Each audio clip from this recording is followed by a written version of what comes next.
Assalamualaikum warahmatullahi wabarakatuh. Salam dan bahagia Bapak Ibu Guru Penggerak. Saya Saparudin, calon guru penggerak Angkatan 11 Kabupaten Lombok Utara. Saya akan memaparkan koneksi antar materi pada modul 2.1 pembelajaran berdiferensiasi. Apa itu pembelajaran berdiferensiasi? Pembelajaran berdiferensiasi adalah usaha guru dalam menyesuaikan proses pembelajaran di kelas untuk memenuhi kebutuhan belajar individu murid. Artinya, pembelajaran berdiferensiasi adalah pembelajaran untuk mendukung semua murid di kelas kita. Maksudnya apa? Ingat, setiap anak adalah unik. Mereka punya kelebihan dan kekurangannya masing-masing. Begitu pula dengan minat, gaya belajar, kebiasaan, pola pikir, kemampuan literasi, dan lain-lain. Pasti berbeda kan? Nah, disinilah diperlukan usaha guru untuk dapat memenuhi kebutuhan belajar murid yang berbeda-beda agar mereka merasa nyaman saat belajar di kelas. Dan tentunya tujuan pembelajaran dapat tercapai. Lalu, bagaimana ya cara melakukan pembelajaran berdiferensiasi di kelas?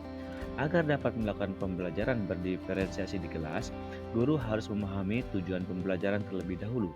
Selanjutnya, mengetahui dan merespon kebutuhan belajar murid, menciptakan lingkungan belajar yang mengundang murid untuk belajar, melakukan manajemen kelas yang efektif, dan melakukan penilaian berkelanjutan.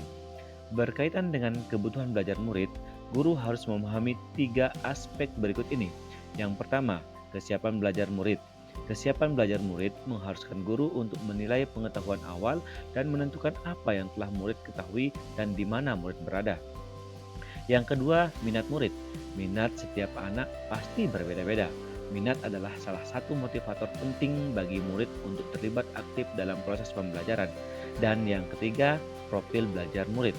Profil belajar murid berkaitan dengan lingkungan, budaya, gaya belajar, dan kecerdasan majemuk yang berbeda-beda antara satu anak dan yang lainnya. Kebutuhan belajar murid dapat diidentifikasi berdasarkan cara-cara berikut ini. Pertama, mengamati perilaku murid-murid, mengidentifikasi pengetahuan awal, mereview dan melakukan refleksi terhadap praktik pengajaran, berbicara dengan guru murid sebelumnya, membaca rapot murid di kelas sebelumnya, atau bisa juga menggunakan berbagai penilaian formatif dan diagnostik. Strategi untuk mendiferensiasi pembelajaran bisa dilakukan dengan tiga cara, yaitu diferensiasi konten, diferensiasi proses, dan diferensiasi produk. Guru dapat memilih salah satu atau kombinasi dari ketiganya. Diferensiasi konten berkaitan dengan apa yang kita ajarkan seperti materi, konsep, atau keterampilan yang perlu dipelajari berdasarkan kurikulum. Mendiferensiasikan konten dapat dilakukan dengan membedakan pengorganisasian atau format penyampaiannya, bukan mengubah atau menurunkan standar kurikulum. Diferensiasi proses berupa kegiatan yang memungkinkan murid berlatih dan memahami atau memaknai konten dengan cara membedakan proses yang harus dijalani oleh murid, dan diferensiasi produk berupa bukti yang menunjukkan apa yang murid telah pahami dengan cara membedakan atau memodifikasi produk sebagai hasil belajar murid, hasil latihan, penerapan, dan pengembangan apa yang telah dipelajari. Lalu, adakah keterkaitan antara modul pembelajaran berdiferensiasi dengan modul-modul yang lain? Tentu saja ada.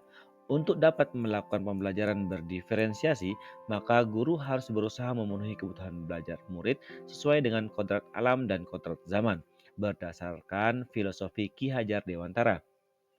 Dalam melakukan pembelajaran berdiferensiasi, seorang guru penggerak harus berpihak pada murid, reflektif, mandiri, kolaboratif, dan inovatif untuk menciptakan pembelajaran-pembelajaran berdiferensiasi agar dapat memenuhi kebutuhan murid.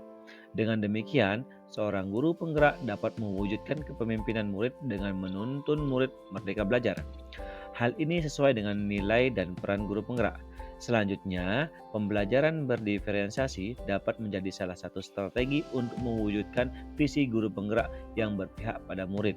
Dan dalam pelaksanaan pembelajaran berdiferensiasi antara guru dan murid harus ada kesepakatan kelas terlebih dahulu agar proses pembelajaran dapat berjalan dengan baik sesuai dengan nilai-nilai budaya positif. Demikian pemaparan koneksi antar materi modul 2.1. Semoga menginspirasi dan terima kasih. Salam dan bahagia guru penggerak. Wassalamualaikum warahmatullahi wabarakatuh.